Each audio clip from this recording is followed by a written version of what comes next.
I never fake the kick. If I cannot play that fast, don't do it. Yeah. I mean, you want Krimh? Okay, so I do what I can do the best. Hello, boys and girls, and welcome to the most evil YouTube channel ever. Today I'm here with Mr. Kerim Lechner, also known as Krimh, who is one of the most evil drummers in metal, I guess.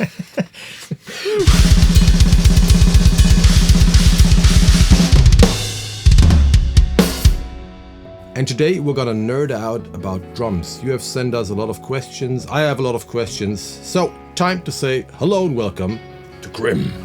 Thank you for having me. Great to have you. It's been an intense but fantastic week so but far. it was smooth.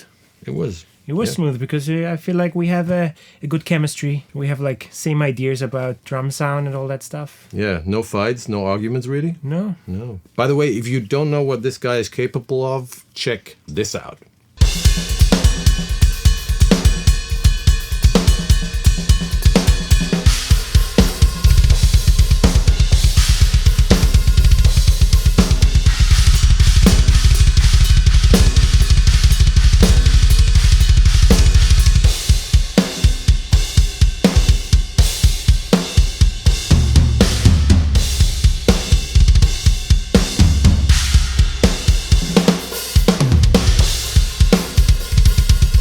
So why don't you tell people what we have been doing this week? What have we been recording? We have been recording drums for Harakiri for the Sky. They're friends of mine. It's a post-black metal band from Austria. Very long songs, not very evil, but super groovy. So the perfect stuff for me, honestly. Great music. I gotta say, I really enjoyed recording this. But yeah, some like 70 plus minutes of music, right? Always. A lot to do. Took us 5 days to record everything, but turned out great. Yeah. Especially because your drumming is great. And that leads me to the first question. It's always fun to work with great drummers, of course. And it's always fun to work with drummers who can actually play their shit. Which should always be the case, but it isn't, to be very honest. So that leads me to the first question that has been sent in by at least 3 people. Yeah. And that is, how do you prepare for a studio session? For me, preparation is the key, to be honest. And I like to get to the material as early as possible. That's why I always nag the guys like, hey, you have something, please send it over. Exactly. And usually I need around 1 month to be really comfortable with the material. Okay. And I learn the stuff, like I jump into with all the details, because often I get demo drums, programmed things. By guitarists? Yeah. And sometimes they're unplayable. I call them alien drums. And then I know, okay, this part needs definitely a change in the arrangement. So then you go back to the band telling them, hey... Yeah, exactly. I will say propose something, like an alternative or something? Always. Or, yeah. For me, it's important to put my own flavor into it. So, of course, if a beat fits, I will play it, but I will always add the Krimh sauce. Let's put it that way. With their stuff, it's a bit trickier because it's so long, songs. And so what I do is, I always have to learn the material by ear. I'm really bad at, reading sheet music, which means I repeat it over and over and just learn sections. So it starts by like the first, 10 seconds, 20 seconds, play it, figure out an idea, then add more. And so that's why it's so time consuming. But I want to really get into the music, and usually I don't really play anything else except what I have to record. Because I feel like my drumming will adapt to the groove and all that kind of stuff. Other drummers maybe spend less time. They will say, okay, I can do it in the studio. Just show me the stuff and I will play it and forget it. For me, it's like the key here is I want to feel that comfortable that I can focus on how I sound. Oh, yeah. If this makes any sense. So you don't struggle with just getting things done somehow, but right. There was also one part I remember where you said like originally this was programmed with whatever super fast kick drums, and then you just said like, hey, I can't play this, so let's change it. Other drummers would have just faked it or something, but you're very honest about what you can do and what you can't do. For me, it was I never wanted to represent myself in a wrong way. I rather just say like, okay, I cannot do that, but what about this option? So we're coming back to this, hey, I have maybe an alternative that musically fits, but it's not stupidly fast or unplayable, or it has actually more punch because I reduce the amount of kick hits. I just add some cymbal stuff or just some fast short bursts on the kick. So there's a lot of options, and I never really had anyone complaining about, hey, I want it exactly like this, because I mean, you want Krimh, okay, so I do what I can do the best. And exactly. So that I never fake the kick. If I cannot play that fast, don't do it. Yeah, right. A follow-up question to this would be, how much do you actually prepare? And it's talking about the details. Do you prepare like every single fill, or is it just the main parts or something in between? First of all, every take I record is always different. Okay. So I'm not the kind of drummer that will hit always the same cymbal, except it's a specific accent, but I want to have the freedom to just always play it a little bit different, because then cool ideas come out. Yeah. And with the fills, these are very often spontaneous. Of course, you have a couple of fills that you often will play, or they will automatically happen. Yeah. And then it's also, I think, your job to sometimes guide a drummer, like, hey, this riff, this fill was cool, but I'm sure you can find something better. I don't really change grooves, because I think this is the essence. Yeah. But everything else, like fills and leading into different parts, because sometimes songs are written in blocks, and you have a change of the feeling in the drums. Maybe it becomes triplet feeling, but there was no fill programmed, for example. Then I feel like it's my duty, my work to come up with something that fits and lead into that. Yeah. So you can also express yourself in that way musically. Yeah. During this recording, there was a very open atmosphere as well, because what we did was like because the main songwriter of the band could not come here, so it was just him and me. So every morning before we tracked a song, he called on Skype. We actually talked through every single part. So, and then you or me or him, everybody could come up with ideas. We would discuss them and then record everything. And I believe that it's great to prepare stuff, but if people stay open-minded and if you create like an open atmosphere where you can even spontaneously change things, that makes records, For sure. And that's what happened here, right? It's more work for you, because we had some moments where it was like a little... Yeah, so you have to imagine you have like two guys trying to sing a certain groove into your in-ears and like, no, play like tupa tu tu tupa tupa tu tupa, and the other guy, but it would be cool if you have some right cymbal here and there, and you're like, what do you guys want from me? Yeah, right. The only issue I have with that is that I feel like my performance in that moment cannot be 100% because I didn't feel comfortable yet with that groove. But it's the reality of studio work. Sometimes you just... Gotta be spontaneous. And I also gotta say that sometimes I had that with quite a few drummers. It just felt a little awkward to them because it was new. They hadn't trained it a lot. But for me, it was like, hey, it sounded great. So. But that's why it's good to have a good producer and another year. Yeah, right. Because otherwise, drummers are the worst nerds and they will always criticize themselves the most. So, including myself, I try not to be so hard at myself. But if you don't complain, then I'm like, good. Let's leave happy. it. I'm happy. It was a good session. It's a great record, actually. I really enjoy working on that. Me too. That kind of music. It's like it's a lot. Exactly. And that's actually more difficult. Okay. And that's why I also want to show something if we're still at the preparation thing. So, especially for Harakiri for the Sky, I have some cheat sheets, I call them. And in this case, because it's so much stuff, that, for example, would be like one song. And how I write it down is, you have some notation here, very basic, just kick and snare, especially if it's a groove, but it's more to get through the songs, like the arrangement. Let's say I have like written down blast beat comes 2 times, or then there was a part that sounded like, for me, Irish toms, something from Ireland. So I was like, I call it Irish toms, and then my brain will know, okay. But because it was so many similar grooves, I was a bit confused. Which one are we gonna play right now? That's why these cheat sheets and just notes help. Let's talk about gear. Oh yeah, lots of gear questions.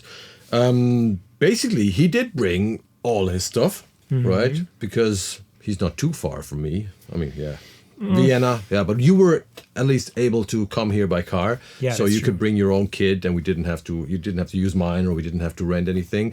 You brought a few snares and a whole bunch of cymbals.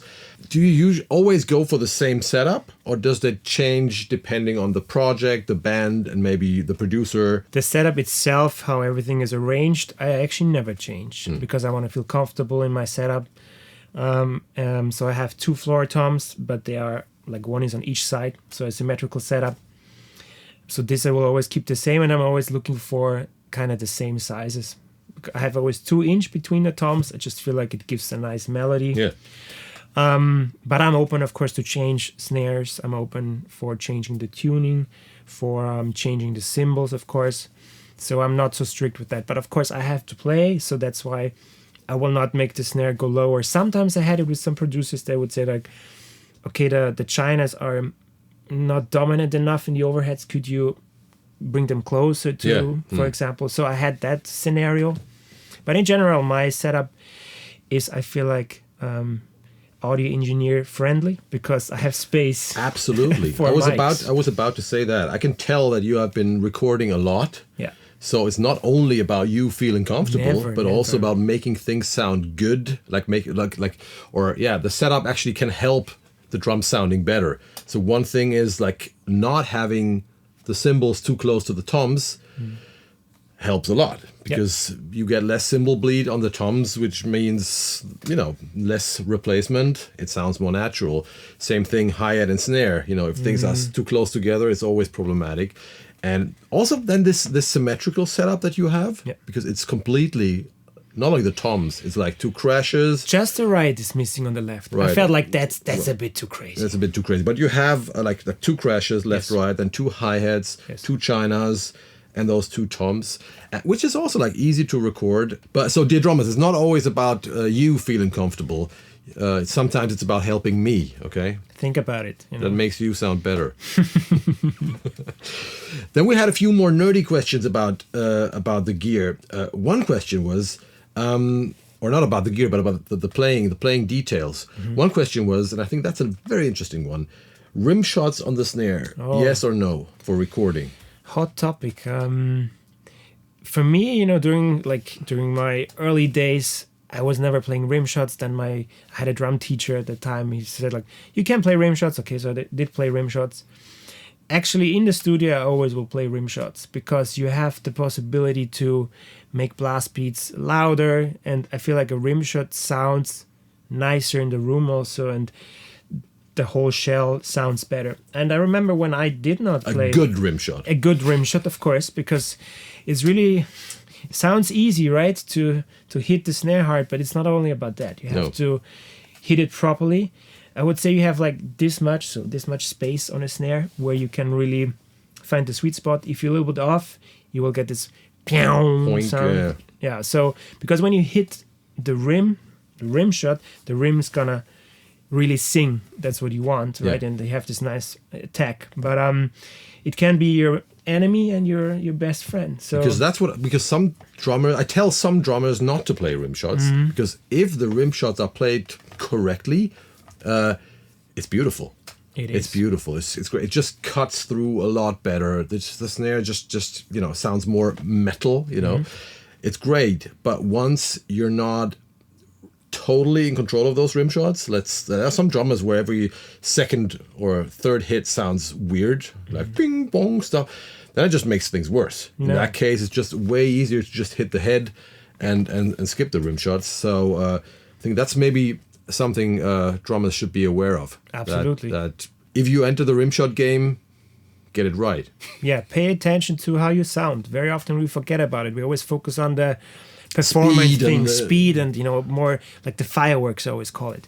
But if you record yourself and just analyze how many of those snare hits, rim shots you made do actually sound good and solid and consistent, that's the key here. And especially with our session, I feel like that kind of music, every hit on the snare needed to be perfect, because it wasn't super fast stuff, not so much blast beat, a lot of grooves. So I feel like a good drummer really knows his shit in terms of how to hit the snare and also how hard you should hit the cymbals. If you hit them too hard, you will choke them. Yeah. If you hit them too soft, it will sound weak compared to the rest. Same for the toms. There's like a sweet spot, how to hit a drum. And pay attention to this, because it will change, how you play a lot. So to come back to that question, I would go to rim shots, yes. And I would actually also practice that. So when I never played rim shots and I knew the producer wants me to do it, I would start to practice that, because your arm, if you're not used to play rim shots, is not used to that new movement. So you come to the studio and you will feel sore after one day of tracking. So this is also kind of a preparation, right? But for me, the key is make sure you sound good and you sound balanced. Then it makes your life easier. That's what I told you the first day, right? Usually I pull up the overheads. That's the first thing I do during the sound check. And then usually after 10 seconds, you got an impression of how the drummer is going to sound. There's a certain sound, a certain balance between cymbals and shells and everything, just where you just can tell, like, okay, this is going to sound awesome. Or maybe this is going to be a little more problematic. Which is all right as well, So it makes me work a little more and automate a little more. But it's always beautiful if musicians make their instrument sing. What about like heads? Flexible, always the same thing, changing a lot. I'm flexible. I'm not so flexible, of course, brand-wise, because I prefer certain things. I'm a Remo guy and I really enjoy their heads, but I'm definitely flexible with what kind of heads we'll put on. But honestly, most of the time, you always use the same thing. A double ply for the toms. A double ply is needed for durability. And I feel like also on the toms, if you hit them hard enough, you have enough attack. Yeah.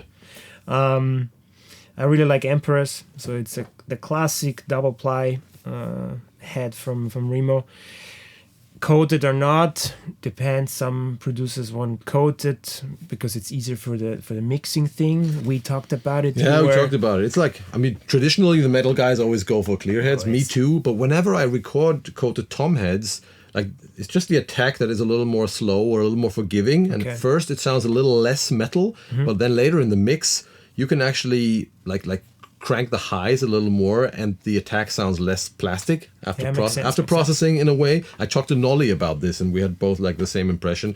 So I want to do more experiments with coated heads in the future. Yeah, definitely. Yeah. But also like single ply, I'm usually more a single ply guy on snares because of the brighter attack. True. That's sometimes I have single ply on the snare, but the way how I play, they just die much faster.